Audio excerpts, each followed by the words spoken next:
టెక్మాల్ మండల కేంద్రంలో అతి పురాతనమైన జైన విగ్రహాన్ని దొంగిలించిన దొంగలను పోలీసులు చాకచక్యంగా పట్టుకున్నారు.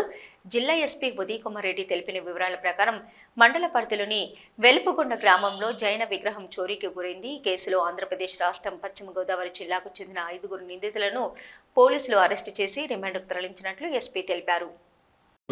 వెలుపుగొండ గ్రామ పరిధిలో ఒక పురాతనమైన విగ్రహం ఉంది, జైన విగ్రహం.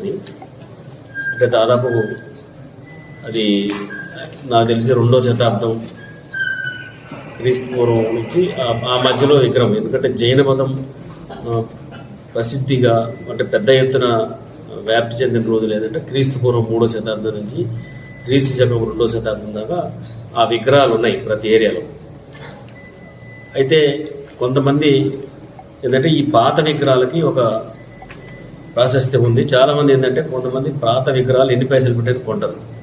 ఈ విగ్రహాలు దొంగిలించి తీసిపోయి అమ్ముకునే అనే ఉద్దేశంతో కొంతమంది వ్యక్తులు, ఎందుకంటే ఇవాళ రేపు ఎక్కడ గూగుల్లో కొట్టినా కూడా ఈ పాత దేవాలయాలు అవన్నీ కూడా లొకేషన్ అయి ఉన్నాయి. మొత్తం చూసుకొని వీళ్ళకి పలానా విలేజ్ దగ్గర వెలుపుగొండ విలేజ్లో అవుట్స్కట్స్లో ఇట్లా దానికి ఆదరణ లేకుండా టెంపుల్ లేకుండా పడి ఉన్నదని తెలిసింది. వాళ్ళకి తెలిసి దాన్ని ఎవరో జూలైలో దొంగతనం చేశారు. అంటే జూలైలో చూసుకున్నారు ఆ ఊరోళ్ళు, ఎప్పుడు ఉన్న దొంగతనం ఎప్పుడు పోయింది తెలియదు. చూసుకుంటే ఆ విగ్రహం దొంగతనం అయింది. అయిన తర్వాత మాకు కంప్లైంట్ ఇచ్చారు. ఇచ్చిన తర్వాత ఎఫ్ఐఆర్ చేశాము. ఎఫ్ఐఆర్ చేసి దాన్ని ఇన్వెస్టిగేషన్ చేస్తే మాకు ఎవరు తీసుకుపోయింది అనేది కొద్దిగా లొకేషన్ వచ్చింది. దాన్ని బట్టి పోలీస్ డిపార్ట్మెంట్ అన్ని రకాల ప్రయత్నాలు చేసి దాన్ని పట్టుకొని ఈరోజు పట్టుకురావడం జరిగింది. పట్టుకొచ్చి ఇక్కడ మళ్ళీ పోలీసులు పెట్టి ఆ విగ్రహం మేము గ్రామస్తులకు అప్పచెప్తున్నాము. అయితే ఈ పట్టుకున్న వ్యక్తులు వీళ్ళు ఏంటంటే ఈ విగ్రహం తీసుకుపోతే పెద్ద ఎత్తున పైసలు వస్తాయని వాళ్ళకి ఎవడో చెప్పిండు. దాంతో ఈ చదువుకున్న స్టూడెంట్స్ కూడా మనం ఒకేసారి పైసలు సంపాదించాలని పెద్ద ఎత్తున డబ్బులు ఆశపడి దీన్ని అమ్ముకుంటే ఒక 50 లక్షలు అవుతాయని ఆశతోటి ఎవరో చెప్పి చేసినారు ఇది. కానీ వాళ్ళు అది ఫలించలేదు. తర్వాత మనకి ఇట్లా ఎఫ్ఐఆర్ అయ్యి మా ఇన్వెస్టిగేషన్లో తేలిన తర్వాత పట్టుకురావడం జరిగింది. ఈరోజు వాళ్ళని అరెస్ట్ చూపించి కోర్టులో ప్రొడ్యూస్ చేస్తారు. పట్టుకుంటారనే ఫీలింగ్ కూడా తీసుకురావాలి.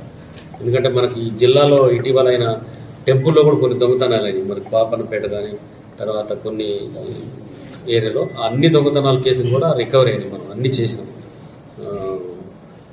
ప్రతి టెంపుల్ అఫెన్స్ కూడా మనం డిటెక్ట్ చేయడం జరిగింది. రీసెంట్గా డిటెక్ట్ అయినాయి. మన పాపన్నపేటలో అయినాయి. వాళ్ళు ఎక్కడ మన శ్రీకాకుళం జిల్లా వాళ్ళు అక్కడ దొరికారు వాళ్ళు. తర్వాత మొన్న రామాయంపేటలో కూడా వేరే 2 టెంపుల్ దొంగతనం చేసినట్టు కూడా దొరికినారు. మొన్న రీసెంట్గా మీకు అల్లాదుర్గ్ కూడా ఒక టెంపుల్ అయినా కూడా చేసినాం. ఇవన్నీ కూడా మీకు మీ ద్వారా నేను ప్రజలు తెలియజేసేది ప్రతి టెంపుల్లో కానీ ఎక్కువ పబ్లిక్ మూవ్మెంట్ అయ్యే ఏ ఏరియాలో కూడా సీసీ కెమెరాలు పెట్టుకోవాలని నేను అందరిని రిక్వెస్ట్ చేస్తాను. ఎందుకంటే కొన్ని అపోహలు ఉంటాయి. ఎవడో దొంగతనం చేస్తే ఏదో జరిగిందని ఒక